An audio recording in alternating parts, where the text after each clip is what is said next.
आज हम स्टार्ट करेंगे जनरल ऑर्गेनिक केमिस्ट्री। यहाँ पे हमारा जो कवरेज होगा 2019 मेंस के जनवरी शिफ्ट के क्वेश्चंस को और अप्रैल शिफ्ट के क्वेश्चन को हम लोग पूरा कवर करेंगे। ठीक है, question related to general organic chemistry. Start करते हैं पहले क्वेश्चन से। यहाँ पे एसिडिक स्ट्रेंथ के बारे में पूछा गया है, तो पहले मैं फंडामेंटल कॉन्सेप्ट आपको एसिडिक स्ट्रेंथ का बताता हूँ। कोई भी एसिड अगर है, इसकी स्ट्रेंथ पता करनी है तो इसका कॉन्जुगेट बेस बनाओ पहले आप। ये रहा इसका कॉन्जुगेट बेस, यानी एक H प्लस हटाने के बाद जो कॉन्जुगेट जो बचता है वो उसे कहते हैं कॉन्जुगेट बेस। अब रूल ये है, higher stability of conjugate base stronger acid, acid उतना ही स्ट्रांग होगा। और दूसरा चीज, H प्लस रिमूव करते समय आपको केयरफुल रहना है। जैसे बहुत सारे एटम से जुड़े हुए H हैं, तो हम किसे हटाएंगे, ये भी क्वेश्चन आता है। तो आपको उस हाइड्रोजन को हटाना है जो इलेक्ट्रोनेगेटिव एलिमेंट्स है, लाइक O से, नाइट्रोजन से, क्लोरीन से, फ्लोरीन से, ETC से, जो इलेक्ट्रोनेगेटिव से अटैच्ड हो उसे हटाना है। अगर कोई इलेक्ट्रोनेगेटिव है ही नहीं एटम तो किसे हटाएंगे, तो फिर आप अपने सिलेक्शन से उस H को हटाओ जिसके बाद जो बेस बने कॉन्जुगेट बेस वो ज़्यादा स्टेबल हो सके, लाइक रेजोनेंस हो रहा हो उसके नेगेटिव का वगैरह वगैरह। तो इस ढंग से डिसाइड करते हैं। तो सबसे पहले 90% केसेस में तो ये वर्क कर जाएगा। जैसे प्रेजेंट केस आप देखो, इसमें ये H है जो ऑक्सीजन से अटैच्ड है, हर एक का हमें दिख रहा है। This is the H which is attach with oxygen, तो इसका मतलब यही एसिडिक हाइड्रोजन का काम करेगा। तो अब इसे हटाने की बारी है। ठीक है, तो हम सभी का कॉन्जुगेट बेस फॉर्म करते हैं। पहला है CH2 C double bond O minus, इससे लगा हुआ है NO2। दूसरे वाले में फ्लोरीन लगा हुआ है, CH2 C double bond O minus. यही सारे ऑप्शंस में यही रिपीट है, बस सीक्वेंस इधर उधर है। तीसरा है CN CH2 C double bond O minus, और चौथा है Cl CH2 C double bond O minus. तो अब आप अगर नेगेटिव, पहले हम स्टार्ट करते हैं इसकी स्टेबिलिटी चेक करनी है। तो जहां तक रेजोनेंस की बात है तो हर एक केस में सिर्फ दो ही रेजोनेंस है। मैं ग्रीन को यूज करके बताता हूँ कैसे दो ही रेजोनेंस है। ये जो नेगेटिव है सिर्फ इसी के साथ रेजोनेंस में जाएगा हर केस में, और कोई इसके साथ रेजोनेंस करने वाला नहीं है। तो रेजोनेंस तो बराबर है, सभी में दो दो रेजोनेंस बनेंगे, तो रेजोनेंस से कोई आंसर नहीं मिलेगा। तो मामला आ गया इसके ऊपर, इसका -I डिसाइड करेगा, क्योंकि ये -I से इलेक्ट्रॉन खींचेगा और इलेक्ट्रॉन खींच के इसके ऊपर delta delta delta plus develop करेगा। जिस केस में -I ज्यादा होगा ये पॉजिटिव ज्यादा डेवलप होगा, और नेगेटिव को पॉजिटिव की ही जरूरत होती है। नेगेटिव चार्ज के ऊपर जितना पॉजिटिव दोगे उतनी स्टेबिलिटी आएगी। तो सारी चीजें आ गई -I पे। तो जो -I है NO2, क्योंकि इट इज अ कॉम्बिनेशन, देखते ही कोई बता देगा भाई तीन तीन एटम का क्लस्टर है, ये तो टॉप पे जाएगा -I में। उसके बाद आएगा साइनाइड का नंबर CN, नेक्स्ट। उसके बाद आएगा CN में होता है दोनों, ये sp हाइब्रिडाइज हो जाता है, कार्बन भी, तो दोनों कंबाइन इफेक्ट से इलेक्ट्रॉन खींच रहे होते हैं। उसके बाद आएगा फ्लोरीन और उसके बाद आएगा क्लोरीन। तो ये हो गया इनके -I का सीक्वेंस। तो इस चीज को अगर हम क्लब करें तो will have a fourth option in this case. अगले क्वेश्चन, सेकंड क्वेश्चन के लिए हम प्रोसीड करते हैं। तो सेकंड क्वेश्चन में अगर हम देखें तो second question is related with the which is not aromatic, जो एरोमेटिक नहीं है इस कॉन्सेप्ट से। तो पहले मैं एरोमेटिक के बारे में थोड़ा सा आपको बता देता हूँ। तो कंपाउंड वही एरोमेटिक होता है जिसमें पहला चीज cyclic conjugation CC, cyclic conjugation हो, ठीक है, एंड प्लेनारिटी।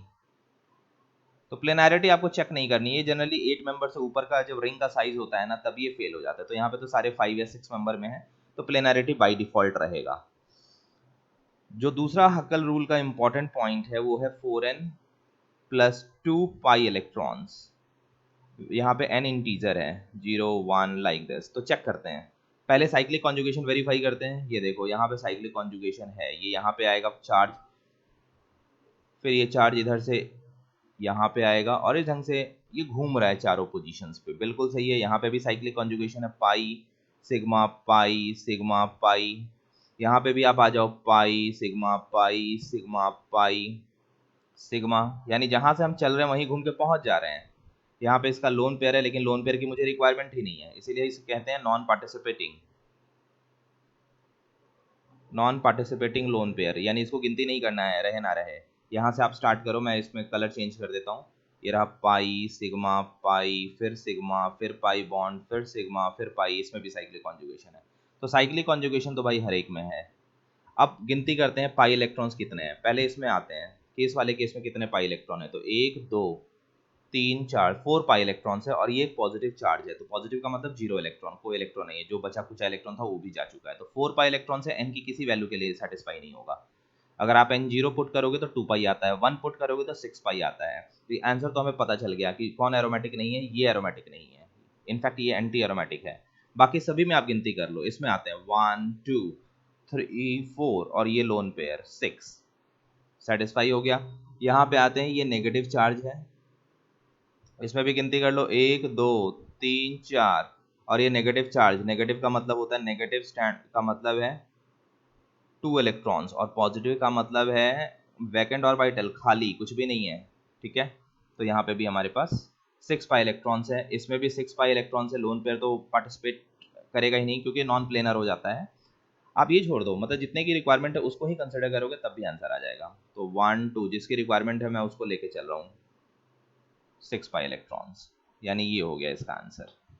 नेक्स्ट आते हैं, ऐसा पूछा है इंक्रीजिंग ऑर्डर ऑफ पीके। तो पहले मैं आपको कॉन्सेप्ट समझा देता हूँ पीके से रिलेटेड। एक्चुअल में के वैल्यू में माइनस लॉग जब लगता है ना, ठीक है, माइनस लॉग के ये होता है पीके। तो जैसे अगर मैं कहूँ कि 3 इज ग्रेटर देन 2 और माइनस लगाते ही मामला उलट जाता है, तो वैसे ही यहाँ पे हम क्या करेंगे कि अगर इंक्रीजिंग ऑर्डर ऑफ पीके में पूछा है, पीके बढ़ेगा तो इसका मतलब के का डिक्रीजिंग ऑर्डर होना चाहिए, क्योंकि माइनस साइन हमने लगा दिया है के में, माइनस लॉग लगा दिया है के में, तब जाके पीके बना है। तो इसीलिए के के डिक्रीजिंग ऑर्डर में हमें अरेंज करना है, और हमें पता है जितना ज़्यादा के उतना स्ट्रॉन्ग एसिड, तो इसका मतलब एसिडिक स्ट्रेंथ भी डिक्रीजिंग ऑर्डर में होना चाहिए। यानी ओवरऑल इंक्रीजिंग ऑर्डर ऑफ पीके निकालने के लिए हमें डिक्रीजिंग एसिडिक स्ट्रेंथ में अरेंज करना है।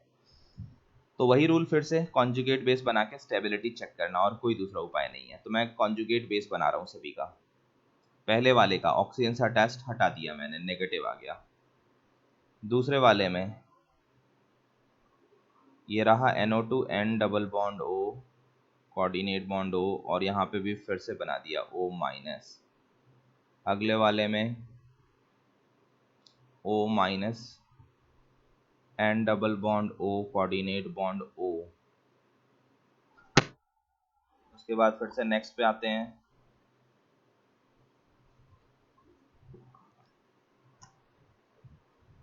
O माइनस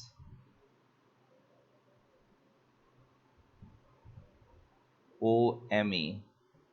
स्टार्ट करते हैं। सबसे पहले नेगेटिव को इन्वॉल्व करके रेजोनेंस चेक करना है, ठीक है। तो इसमें 5 रेजोनेंस आएंगे। बेंजीन कभी भी किसी भी चार्ज को रेजोनेट करेगा तो 5 बनेंगे। यहाँ पे भी बेंजीन के कारण 5 बनेंगे। मैं यहाँ कलर चेंज करके बताता हूँ। बेंजीन अगर ये NO2 नहीं होता तो 5 होते, यही पहले वाला ही केस होता, ठीक है। तो बेंजीन के कारण 5 होते हैं, और ये नेगेटिव किस किस पोजीशन पे जाएगा, यहाँ पे आएगा, यहाँ पे आएगा और यहाँ पे आएगा नेगेटिव। जैसे ही नेगेटिव यहाँ पे आया तो NO2 के साथ इसका एक और रेजोनेंस स्ट्रक्चर बन जाएगा, ठीक है। तो इसीलिए इसमें 6 रेजोनेंस स्ट्रक्चर्स हो गए। आगे बढ़ते हैं। अब इस केस में ये यहाँ नेगेटिव नेगेटिव नेगेटिव, यानी इस पोजीशन पे नेगेटिव आया ही नहीं, तो इसीलिए NO2 यहाँ पे रेजोनेंस में पार्टिसिपेट नहीं कर पाएगा। यानी NO2 अगर ऑर्थो पैरा पे होगा तभी रेजोनेंस में पार्टिसिपेट करेगा। तो इसमें भी फिर सिर्फ बेंजीन वाले ही रेजोनेंस रह जाएंगे, 5 रेजोनेंस।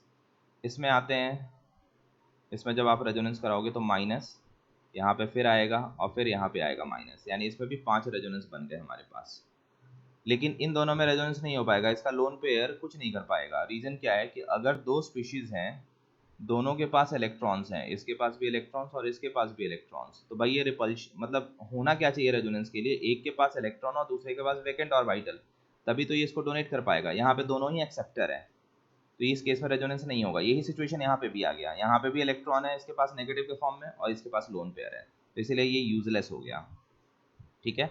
इनफैक्ट ये तो इसको रिपेल करेगा, भी हम देखेंगे। तो इसका मतलब इसमें भी सिर्फ 5 रेजोनेंस रह जाएंगे, ठीक है। तो रेजोनेंस ने कह दिया कि भाई ये टॉप पे होगा, ठीक है, this is B has to be at the top. देखो अगर आपको इतना ही पता है तो कम से कम ये आप कर लोगे कि इन दोनों में से कोई एक ऑप्शन होगा। अब बाकियों में क्या करेंगे, बाकियों में अब एक ही रास्ता बच गया, we have to move to the attach group. हमें अब अटैच ग्रुप पे जाना होगा। जब आप अटैच ग्रुप पे जाओगे, ठीक है, तो यहाँ पे अब देखो फिर से मुझे ये सारे स्ट्रक्चर्स ड्रॉ करने होंगे एक बार और। ये O माइनस पहला वाला है, दूसरे में हमारे पास O माइनस है, N डबल बॉन्ड O, ये तो खैर टॉप पे चला गया, इसको मैंने फालतू में बना दिया। ये बनाना है हमें N दिस दिस, और उसके बाद ये फॉर्म करना है O माइनस OMe। अब हम अटैच ग्रुप पे जा रहे हैं, तो अटैच ग्रुप पे अब हम क्या देखेंगे? सबसे पहला, जब इसका हम अटैच ग्रुप का इफेक्ट देखेंगे तो ये रेजोनेंस इलेक्ट्रॉन डोनर है, तो पहले देखते हैं रेजोनेंस से क्या कर रहा है। तो रेजोनेंस से ये इस पोजीशन पे नेगेटिव डेवलप करके इसके नेगेटिव और इसके नेगेटिव में रिपल्शन, रिपल्शन, इसका मतलब ये लास्ट में अब जाएगा। बाकी जो तीन, ये तो टॉप पे चला गया था, नेगेटिव को इन्वॉल्व करके चार्ज जो रेजोनेंस हमने चेक किया था उसके बेसिस पे ये टॉप पे चला गया। उसके बाद जब अटैच ग्रुप का रेजोनेंस हमने कंसिडर किया तो ये लास्ट में चला गया, तो D has to be last, ठीक है, and B has to be at the top. देखो इसी से हमें आंसर मिल गया फोर्थ, बट स्टिल हम इन दोनों को भी रिलेटिवली अरेंज कर देते हैं। ये जो NO2 है, ये NO2 माइनस आई इफेक्ट लगा रहा है, और माइनस आई इफेक्ट लगा के इसके ऊपर delta delta delta delta positive develop कर रहा है, तो नेगेटिव पे पॉजिटिव आया तो थोड़ी सी स्टेबिलिटी मिली, ठीक है, इसीलिए ये टॉप पे होगा। ये सेकंड टॉप पर थोड़ी सी स्टेबिलिटी मिलने के कारण, ये लास्ट में हाईली अनस्टेबल रिपल्शन के कारण होने के कारण, और ये इसके बीच में आएगा, इसीलिए फाइनल ऑर्डर हमारे पास आ गया। तो ऑलवेज ध्यान रखना, एसिडिक स्ट्रेंथ ऐसे केस में आए तो पहले कॉन्जुगेट बेस का जो नेगेटिव आ रहा है, ठीक है, उसका रेजोनेंस चेक करो, रेजोनेंस चेक करो। अगर इसी से आंसर मिल गया, जिसमें ज़्यादा हो गया वो ज़्यादा स्टेबल हो जाएगा। अगर आंसर नहीं मिला इससे, जैसे कि इसमें 6 रेजोनेंस, ये तो टॉप पे पहुंच गया था लेकिन सभी में 5-5 थे, तो फिर हम क्या करेंगे? तो दूसरा रूल होता है move to attach group, move to attach group.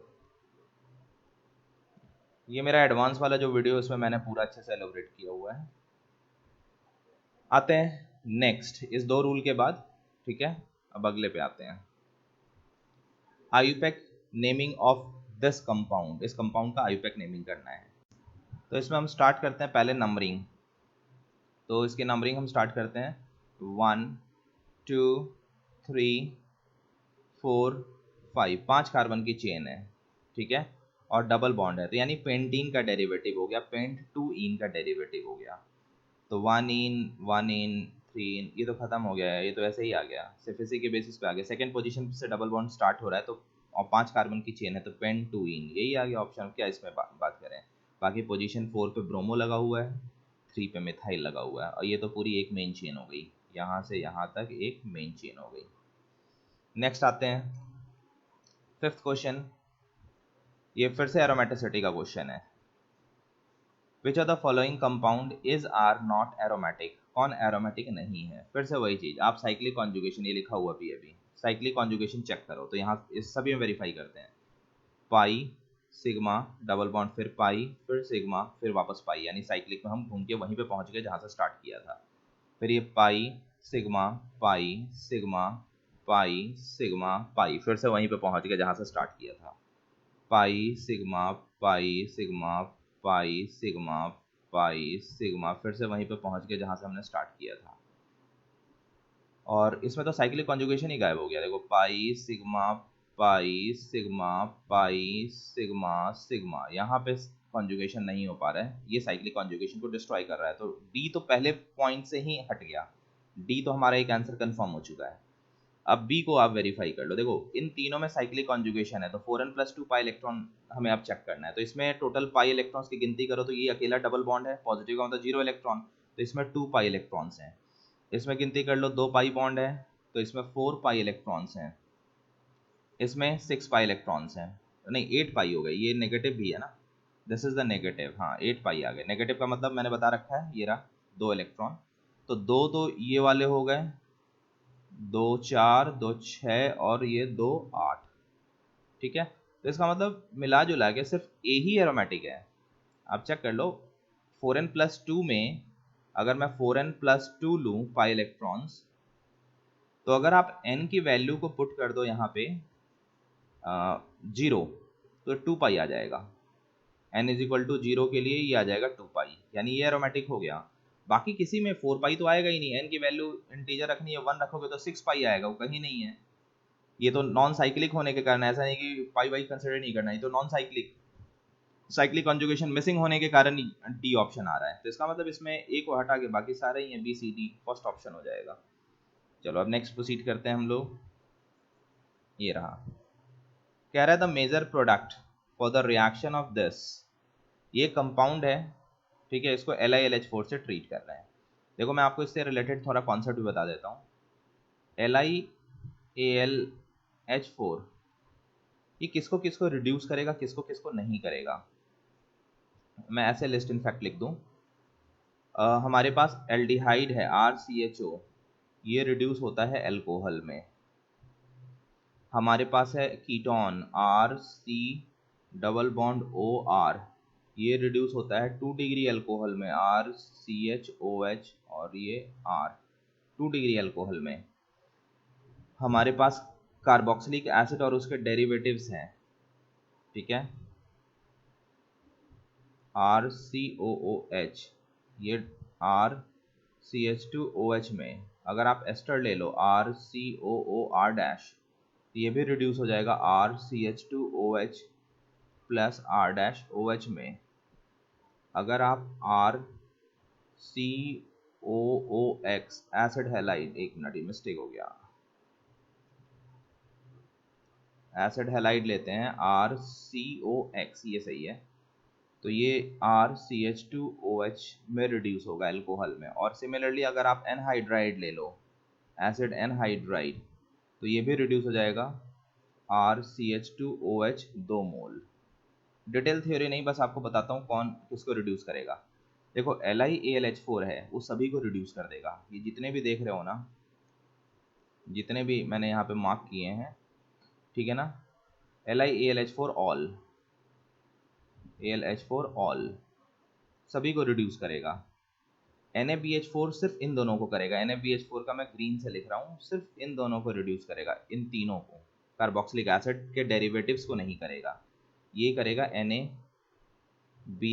देखो कार्बोक्सिलिक एसिड पे मैं बता देता हूँ, इस पे डिस्प्यूट है, कुछ कुछ केसेस में लिखा जाता है कि इसको नहीं करेगा, कुछ कुछ केसेस में लिखा जाएगा कि करेगा। तो इसीलिए मैं अभी जस्ट उस का एडवांटेज देते हुए कार्बोक्सिलिक एसिड को भी NaBH4 से हम रिड्यूस करेंगे। तो NaBH4 इन तीनों को सिर्फ इतने को ही रिड्यूस करेगा, ठीक है, यानी इसका रिडक्शन यही 3 होंगे, ठीक है। बस इतने की ही अभी रिक्वायरमेंट है हमें। और ध्यान रखना ये डबल बॉन्ड और ट्रिपल बॉन्ड को नहीं करता है, ना ये डबल बॉन्ड और ट्रिपल बॉन्ड को करेगा। एक एक्सेप्शनल केस होता है हाईली कॉन्जुगेशन का, उसके अभी हमें ज़रूरत नहीं है इस क्वेश्चन के लिए। तो ये डबल ट्रिपल बॉन्ड को नहीं करेगा, डबल बॉन्ड और ट्रिपल बॉन्ड को ये रिड्यूस नहीं करेगा। सिमिलरली ये भी डबल बॉन्ड को एंड ट्रिपल बॉन्ड को ये रिड्यूस नहीं करेगा। ऐसा ही एक और तगड़ा आपको चाहिए, इससे भी ज़्यादा, तो एक आता है H2PD PT या निकल के प्रेजेंस में, ये ऑल सभी को करेगा रिड्यूस, और साथ में double bond and triple bond इसको भी करेगा। तो इतने से ही हमारा काम हो जाएगा। तो चलो आ जाओ, अब इस क्वेश्चन को हम देखते हैं। मैं इसमें कलर चेंज कर देता हूँ। LiAlH4 ये किसको रिड्यूस करेगा, तो देखो सबसे पहले ये कार्बोक्सिलिक एसिड ग्रुप है, ये तो तय हो गया कि ये रिड्यूस होकर CH2OH में जाएगा अल्कोहल में, ठीक है। साथ में ये देखो ये कीटोन ग्रुप है, ठीक है, और ये रिड्यूस हो जाएगा, ये पता है आपको क्या हो जाएगा, इस पे H लगेगा और ये खुद OH बन जाएगा और ये बॉन्ड खत्म हो जाएगा, अल्कोहल में कन्वर्ट हो जाएगा HOH लग के। NO2 भाई, NO2 तो एक ऐसा ग्रुप है ना, NO2 जितने भी नाइट्रोजन कंटेनिंग वाले हैं, C ट्रिपल बॉन्ड N हो गया, या CH डबल बॉन्ड NH हो गया, या NC हो गया, जिसमें भी नाइट्रोजन वाले हैं, इसको तो सारे रिड्यूस करेंगे, reduce by all, reduced by all. आप कहोगे कि सर वहाँ पे आपने क्यों नहीं लिखा, इस वाले लिस्ट में क्यों नहीं लिखा, तो इस वाले लिस्ट में नहीं लिखने का बस एक ही रीजन है, क्योंकि इन सबसे अल्कोहल नहीं मिलता, इन सब में देखो प्रोडक्ट में अल्कोहल है, इससे जो मिलते हैं वो एमीन्स मिलते हैं, इन सभी के रिडक्शन से एमीन मिलेगा। जैसे NO2 को अगर रिड्यूस करोगे, NO2 अगर रिड्यूस होगा तो ये NH2 में चला जाएगा, सारे ऑक्सीजन हट के, रिडक्शन का यही मतलब होता है, ऑक्सीजन हटाओ और हाइड्रोजन लगाओ, इसको आप रिड्यूस करोगे तो ये CH2 एंड NH2 हाइड्रोजन भर दो इसमें, ठीक है ना, इसमें भी इसको भी रिड्यूस करोगे तो हाइड्रोजन सैचुरेट कर देना है, ये CH2 NH2 आ जाएगा, और इसको भी रिड्यूस करोगे तो ये आ जाएगा NH एंड CH3। तो ये रिड्यूस्ड बाय ऑल, ये सभी से रिड्यूस हो जाएंगे, इसको तो कोई भी कर देगा, तो ये भी रिड्यूस होगा और ये NH2 में जाएगा। डबल बॉन्ड को करना नहीं है, तो इसका मतलब अब आप डिसाइड कर लो कि इस केस में कौन सा ऑप्शन होगा। OH दिस थर्ड ऑप्शन अभी तक बेस्ट लगा मेरे को, बाकी मैं वेरीफाई कर लेना चाहिए सभी को। अच्छा, इसमें डबल बॉन्ड को इसने रिड्यूस कर दिया, इसीलिए 2 वाला भी हट गया। इसमें NO2 को नहीं किया है, यानी थर्ड ऑप्शन इज करेक्ट, जिसमें सारे रूल्स को फॉलो किया गया है। आते हैं 7th, कह रहा है कि इसमें favourable site for the protonation is, भाई H+ से आप ट्रीट करने जा रहे हो तो ये H+ जाके किससे लगेगा, किसके नाइट्रोजन के लोन पेयर के साथ लगेगा, तो यानी इसमें जो स्ट्रॉन्ग बेस होगा उसी से जाके ये पहले अटैच होगा। अब स्ट्रॉन्ग बेस क्या रूल है, तो मैं बेसिक स्ट्रेंथ थोड़ा सा रिकैप कराता हूँ आपको। Basic strength, nitrogen with the lone pair he base होते हैं। कभी भी ऑर्गेनिक में आप देखोगे जिसके नाइट्रोजन है लोन पेयर के साथ वही बेस होता है, वो वीक बेस, इनफैक्ट बेस भी होता है तो वीक होता है। तो इसके लिए पहला चीज ये होना चाहिए, first rule, lone pair should not be in resonance, should not be in resonance, ये रेजोनेंस में नहीं होना चाहिए। उसके बाद मान लो 2-3 केस आ गए जिसमें रेजोनेंस में नहीं है, तो उसके बाद हाई नेगेटिव चार्ज डेंसिटी, में शॉर्ट में इसको CD लिख रहा हूँ, charge density high negative CD strong base, strong base, negative charge density उसके बाद चेक करना होता है तो स्ट्रॉन्ग बेस हो जाएगा। तो आते हैं पहले ये ढूंढते हैं कि किस किस का नाइट्रोजन का लोन पेयर रेजोनेंस में नहीं है। ये नाइट्रोजन ये लोन पेयर रेजोनेंस में है, ठीक है ना, ये इसके साथ रेजोनेंस में आराम से जाएगा। यहाँ पे आ जाओ, ये जो नाइट्रोजन है इसका लोन पेयर किसी के साथ रेजोनेंस में नहीं है, ठीक है, तो जिसका रेजोनेंस में नहीं है उसको मैं ग्रीन कर देता हूँ, ये रेजोनेंस में नहीं है। ये रेजोनेंस में अगेन है, चेक कर लो, ये इधर से रेजोनेंस में जाएगा, ये इधर और ये इधर मूव करेगा, ठीक है। यहाँ पे फिर आ जाओ, ये रेजोनेंस में नहीं है, नॉट इन रेजोनेंस, से प्लेनर नहीं होगा, पायरिडीन वाला ही केस है ये। जैसे पायरिडीन में हम कहते हैं ना, नाइट्रोजन का जो लोन पेयर है, ठीक है ना, ये रेजोनेंस में जाता ही नहीं है, ठीक है, नॉन प्लेनर होने के कारण। ये sp2 हाइब्रिडाइज ऑर्बिटल में है। इसका अगर आप एग्जैक्ट में बता सकूं, ये ऐसे है बेसिकली, यहाँ पे नाइट्रोजन है और ये लोब में है, बाकी जो सारे ऑर्बिटल हैं वो परपेंडिकुलर है, तो इसीलिए प्लेनैरिटी खत्म हो गई इसकी। ये ऐसे ओवरलैप्ड है, ये इसके साथ ओवरलैप्ड है, ये इसके साथ ओवरलैप्ड है, तो इसका प्लेन इनके बाहर है, इसलिए रेजोनेंस नहीं हो पाता है। तो वही कहानी है, इसको मुझे ग्रीन से ड्रॉ करना चाहिए, जो रेजोनेंस में नहीं है वो मैंने कहा है ग्रीन से मैं ड्रॉ कर रहा हूँ, ये रेजोनेंस में नहीं है। और वही पायरिडीन वाला केस इस पर भी एप्लीकेबल हो रहा है, ये भी ग्रीन से मैंने ड्रॉ किया। तो ग्रीन वाले रेजोनेंस में नहीं है, जिसको मैंने रेड से ड्रॉ किया है उसके जो लोन पेयर है नाइट्रोजन के लोन पेयर वो रेजोनेंस में है। तो इसका मतलब रेड वाला वीक बेस हो गया, ग्रीन वाला स्ट्रॉन्ग बेस हो गया, तो ग्रीन वाले से ही लगेगा, यानी B, C, D में से एक केस आएगा सेकेंड, ठीक है। नेक्स्ट हम आते हैं 8th क्वेश्चन पे, correct order of acidic strength of the compound, ठीक है, इन कंपाउंड की एसिडिक स्ट्रेंथ निकालनी है। तो फिर से वही चीज, पहला चीज कॉन्जुगेट बेस की स्टेबिलिटी, यही एक रूल है और कोई दूसरा रूल नहीं है। तो मैं सभी में कॉन्जुगेट बेस फॉर्म कर रहा हूँ। अब आप कहोगे सर इसमें इलेक्ट्रोनेगेटिव एलिमेंट है ही नहीं, मैं कहूँगा हाँ बिल्कुल, इसमें इलेक्ट्रोनेगेटिव नहीं है, तो we are force to remove from carbon, हमें कार्बन से ही निकालना होगा, तो हम कार्बन से निकाल रहे हैं क्योंकि सभी में कार्बन से ही निकलना है। अब आप कहोगे सर ट्रिपल बॉन्ड वाले से क्यों निकाला गया है, ये क्वेश्चन भी आएगा। तो इसका रीजन सिंपल सा है, आप हाइड्रोजन उसी एटम से निकालोगे ना जो इलेक्ट्रोनेगेटिव हो, यही मैंने बताया था, इसीलिए OF ये सब हो डायरेक्ट तो काम आसान हो जाता है, नहीं है तो जो अवेलेबल रिसोर्सेज में है उसमें मोस्ट इलेक्ट्रोनेगेटिव ढूंढना है, तो उसमें मोस्ट इलेक्ट्रोनेगेटिव ये है। इसका रीजन सिंपल सा है, इसकी हाइब्रिडाइजेशन चेक करोगे, ये sp है, ये भी sp है और ये sp2 है, ठीक है। तो इसका मतलब ये है कि इसकी परसेंटेज s करेक्टर 50% हुई, 2 ऑर्बिटल में एक s है तो 50% हो गया, ये भी 2 ऑर्बिटल है, एक s और एक p, तो s का कंट्रीब्यूशन 50%। यहाँ पे 3 ऑर्बिटल हैं, एक s और 2 p, तो इसका मतलब 3 में एक s है, तो इसका मतलब इसमें परसेंटेज s हो गया 33.33%। रूल है higher percentage s higher electronegativity, इसीलिए मैंने इस चीज़ को ध्यान में रख के रिमूव किया है। अब आते हैं इन तीनों में स्टेबल कौन है, तो इतना तो पता चल गया कि मोस्ट इलेक्ट्रोनेगेटिव एलिमेंट के ऊपर नेगेटिव ज़्यादा स्टेबल होता है, तो ये दोनों इसके कंपेयर में ज़्यादा स्टेबल है, ये लेस स्टेबल हो गया, स्टेबल क्योंकि इसमें नेगेटिव जो है लेस इलेक्ट्रोनेगेटिव ऑर्बिटल पे आया है, जिसकी परसेंटेजेस कम है उसके ऊपर आया है।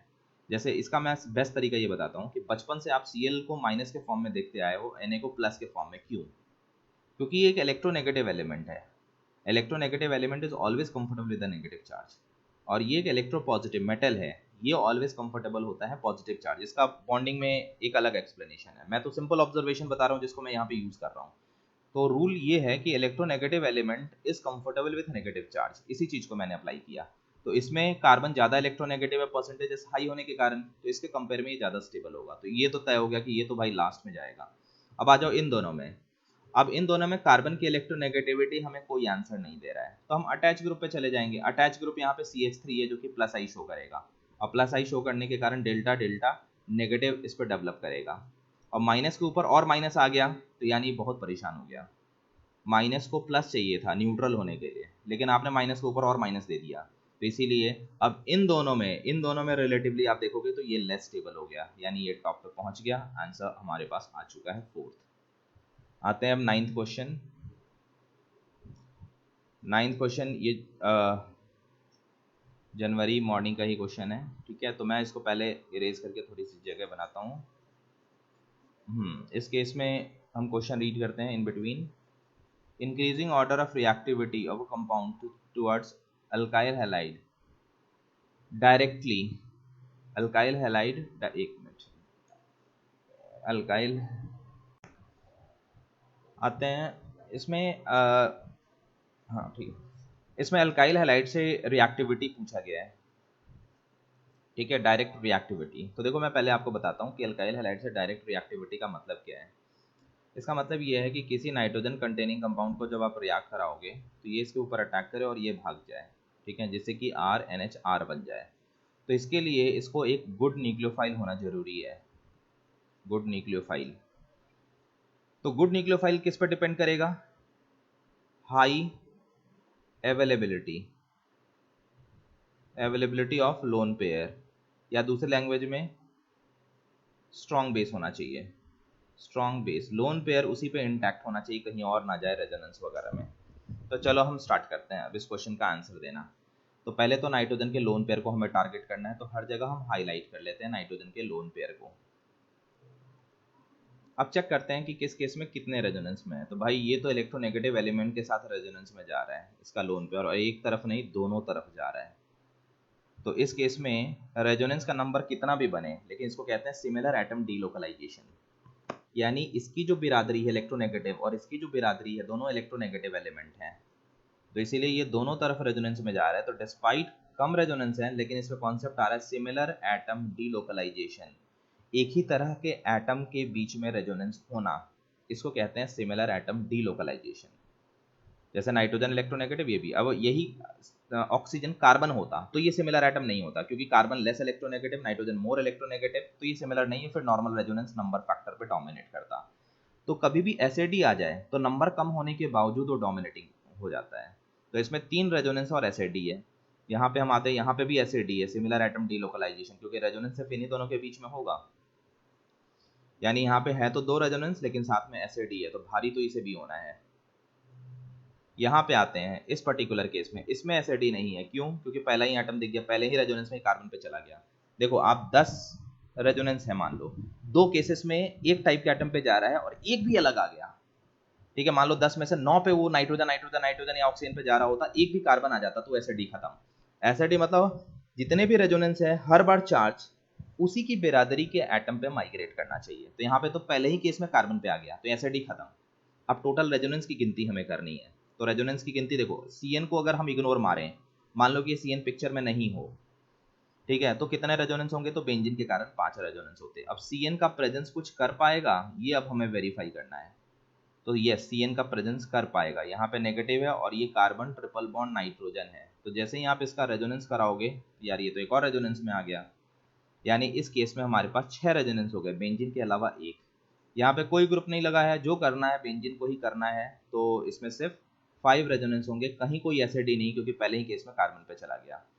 तो अब हम फिक्स करते हैं ये टॉप पे, क्योंकि एसएडी इसको फेवर करके टॉप पे पहुंचा दिया रेजोनेंस में। तो इसका मतलब इसका नाइट्रोजन का जो लोन पेयर है बहुत ज्यादा रेजोनेंस में इंटेंसिवली पार्टिसिपेटेड है, क्योंकि एसएडी आ चुका है, तो ये तो वीकेस्ट हो जाएगा, वीकेस्ट।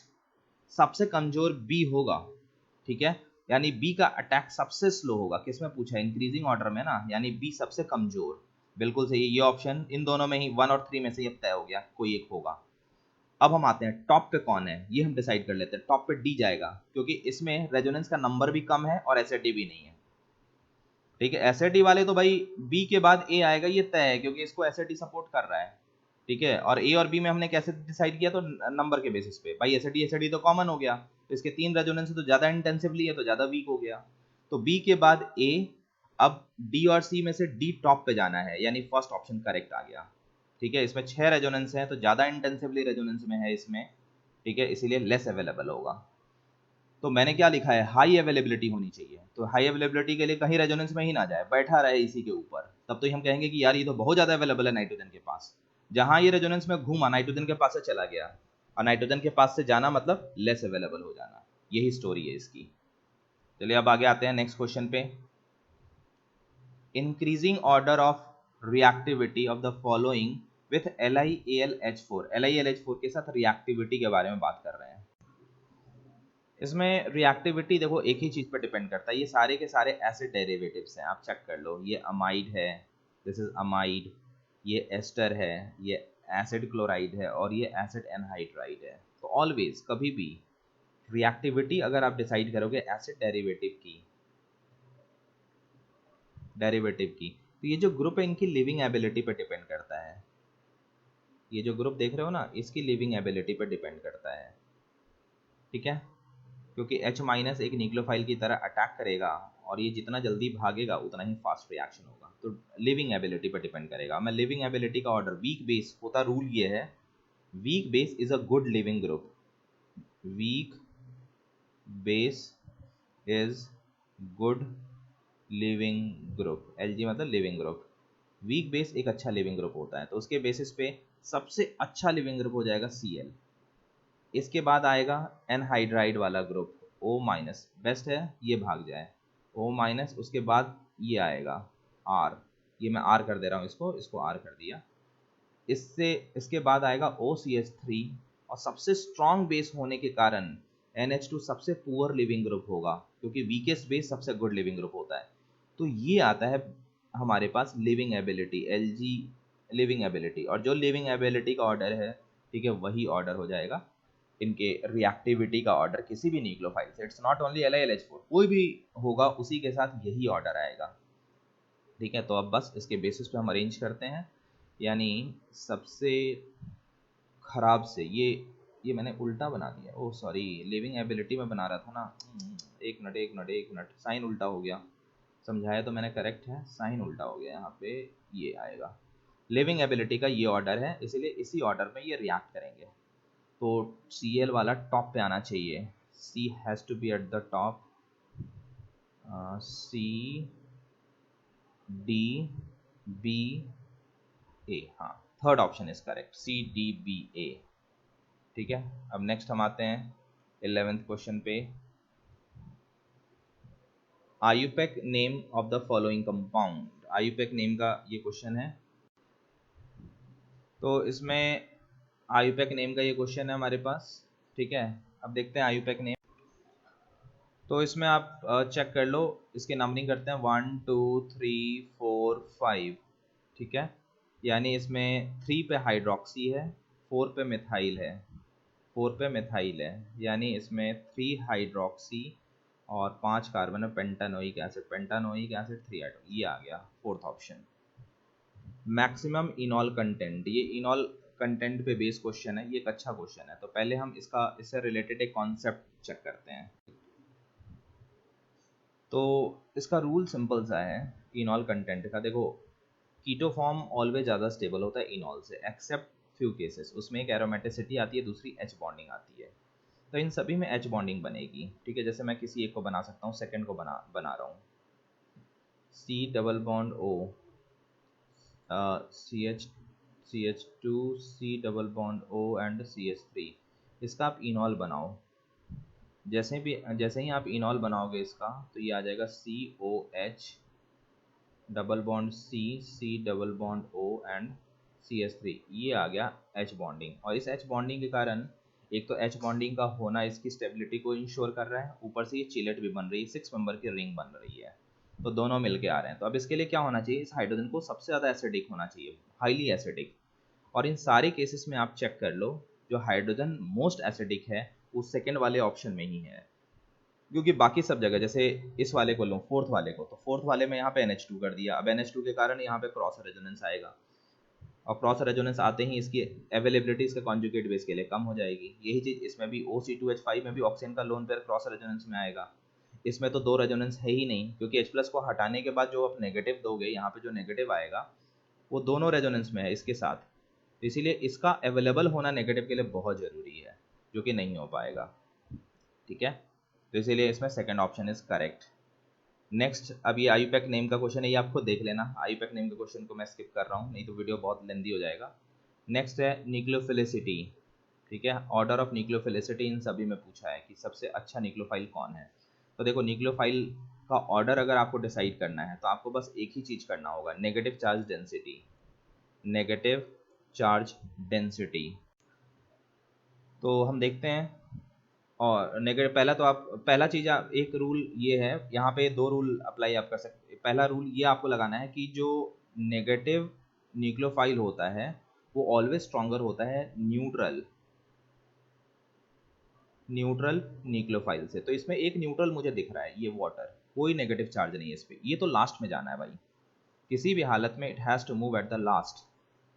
ठीक है, अच्छा इसने ऑप्शंस में ना ABCD यूज़ किया है, बेसिकली A, B, C और D ऐसे लेना है, तो B लास्ट में चला गया। ठीक है, ये दो ऑप्शन है जहाँ पे B लास्ट में बैठा हुआ। अब इन तीनों में नेगेटिव चार्ज डेंसिटी, तो यहाँ पे मैं चेक करता हूँ। OH नेगेटिव, इसका नेगेटिव इसी ऑक्सीजन पे है, यानी एक नेगेटिव चार्ज और एक ऑक्सीजन का वॉल्यूम। दूसरे वाले केस में आते हैं, CH3C double bond O negative.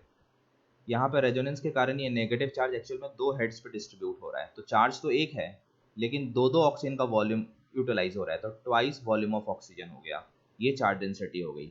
और तीसरे वाले का स्ट्रक्चर आप बनाओगे तो सल्फर डबल बॉन्ड O और O-, तो यहाँ पे तीन तीन रेजोनेंस में जा रहा है, इधर भी जाएगा और इधर भी जाएगा, तीन तीन रेजोनेंस में ये जा रहा है।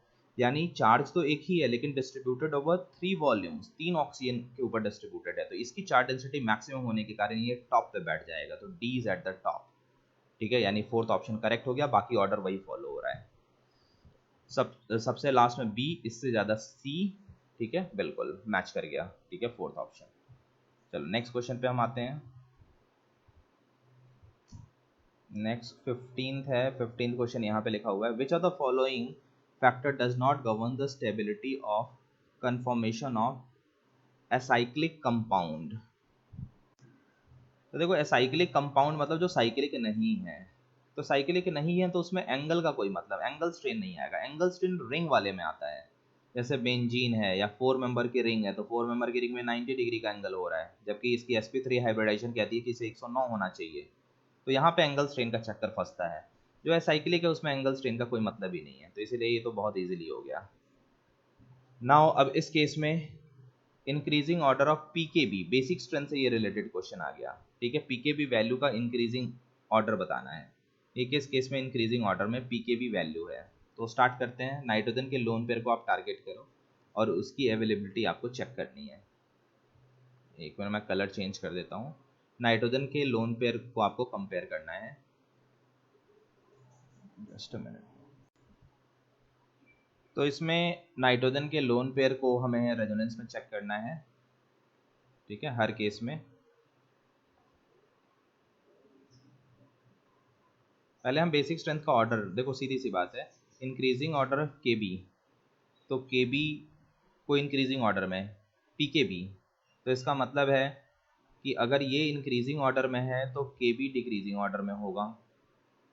ठीक है, और बेसिक स्ट्रेंथ डिक्रीजिंग ऑर्डर में होगा, यानी जो सबसे कमज़ोर बेस होगा उसका पी के बी सबसे ज़्यादा होगा। तो हम यहाँ पे रेजोनेंस चेक करते हैं, इसमें 5 रेजोनेंस आएंगे लोन पेयर के, लोन पेयर 5 जगह पे रेजोनेंस में जा रहा है, से बेंजीन के साथ ही रेजोनेंस में रहेगा, और एक इस सल्फर के साथ रहेगा, 6 रेजोनेंस कर दो सल्फर वाले को काउंट करके। सिमिलरली ये सल्फर के साथ, सल्फर के डबल बॉन्ड और बेंजीन के साथ रहेगा, तो इसमें भी 6 रेजोनेंस। इसमें क्या होगा, इसमें 7 रेजोनेंस आएंगे, क्योंकि जब ये नेगेटिव रेजोनेंस में आप पार्टिसिपेट कराओगे तो ये यहाँ पे पहुंचेगा, और यहाँ पे पहुंचते ही नाइट्रोजन डबल बॉन्ड के साथ भी कॉन्जुगेशन में आके रेजोनेंस पार्टिसिपेट करेगा। बाकी अगर तुम्हें कहीं भी लगता है, ठीक है, तो रेजोनेंस नहीं होगा। ये वही वाला केस हो गया कि दोनों जगह इलेक्ट्रॉन इलेक्ट्रॉन है, कोई रेजोनेंस नहीं। यहाँ पे भी वही केस फंसना है, दोनों जगह इलेक्ट्रॉन इलेक्ट्रॉन है, यहाँ पे भी 2 इलेक्ट्रॉन, यहाँ पे भी 2 इलेक्ट्रॉन, तो कोई रेजोनेंस नहीं, इसीलिए उसको कंसिडर नहीं किया है। तो यहाँ पे 7 रेजोनेंस। इस केस में आते हैं, यहाँ पे भी कोई वही 6 रेजोनेंस आएगा। तो इसका मतलब ये जो बेस है ये सबसे कमज़ोर बेस हो गया। तो सबसे कमज़ोर बेस होने के कारण इसका पीके भी टॉप पे जाएगा, यानी जो ये कौन सा ऑप्शन है भाई, ये ए है, ये बी है, ये सी है, यानी C has to be at the top. ये तो पहले बार में ही पकड़ में आ गया। ठीक है, उसके बाद आप अटैच ग्रुप के इफेक्ट को लेके पूरा अरेंज कर लेना। ठीक है, तो वो सबसे लास्ट में था, इसीलिए अब हम आगे बढ़ते हैं इस केस में। The decreasing order of electrical conductivity, ठीक है, ऑफ दिस, इसमें एसिडिक स्ट्रेंथ के बेसिस पे हमें अरेंज करना है। इलेक्ट्रिकल कंडक्टिविटी हाई होने के लिए ज़्यादा आयंस चाहिए। ठीक है, इसके लिए हमें मोर आयंस चाहिए, और मोर आयंस के लिए स्ट्रॉन्ग एसिड चाहिए। स्ट्रॉन्ग एसिड, क्योंकि स्ट्रॉन्ग एसिड, जितना स्ट्रॉन्ग एसिड होगा उतने ज़्यादा आयंस देंगे। तो forming acetic and benzoic acid. Formic acid सबसे स्ट्रॉन्ग एसिड है, उसके बाद आता है बेंजोइक एसिड, और उसके बाद आता है एसिटिक एसिड। ये एसिडिक स्ट्रेंथ का ऑर्डर है, और इसका सिंपल सा एक्सप्लेनेशन है कॉन्जुगेट बेस की स्टेबिलिटी। इन सभी में कॉन्जुगेट बेस बनाओ। यहाँ पे मुझे बेंजीन स्ट्रक्चर बनाना होगा एक्सप्लेन करने के लिए। Benzene C double bond O minus, और ये है CH3 C double bond O minus. आप यहाँ पे चेक कर लो, 2 रेजोनेंस है और SAD है। यहाँ पे भी 2 रेजोनेंस है, 2 रेजोनेंस, SAD भी है, लेकिन साथ में एक प्रॉब्लम आ गई कि ये जो सी डबल बॉन्ड ओ है, जो कि इस नेगेटिव के लिए जरूरी है, लाइफ सपोर्ट सिस्टम का काम है, उसको बेंजीन भी शेयर कर रहा है। इधर से बेंजीन भी रेजोनेंस में पार्टिसिपेट कर रहा है, यानी इसकी अवेलेबिलिटी वो नेगेटिव के लिए कम हो गई, यानी ये कमजोर रेजोनेंस हो गया। इसको कहते हैं क्रॉस रेजोनेंस, यानी कमजोर रेजोनेंस हो गया। तो इसका मतलब ये तो टॉप पे जा बैठा। यहाँ पे आ जाओ, यहाँ पे 2 रेजोनेंस है, SAD है, लेकिन एक प्रॉब्लम आ गई, इसका प्लस आई है, और इसका प्लस आई के कारण delta delta delta delta delta negative आ रहा है। तो ज़्यादा नेगेटिव आने के कारण अगेन इसकी स्टेबिलिटी कम हो गई। तो इसीलिए ऑर्डर स्टेबिलिटी का ये हो गया, यही एसिडिक स्ट्रेंथ का ऑर्डर है। ठीक है, तो इस ऑर्डर में आप देख लो, फॉर्मिक एसिड टॉप पे, उसके बाद बेंजोइक ACB होना चाहिए। ACB first option is correct. Next हम आते हैं अब 18th क्वेश्चन है, ये IUPAC नेम का ही क्वेश्चन है। ठीक है, will select the longest chain, और अकॉर्डिंगली हम कर लेंगे। तो this is for this video. ठीक है, थैंक्स अ लॉट, एंजॉय कीजिए आप लोग, टेक केयर।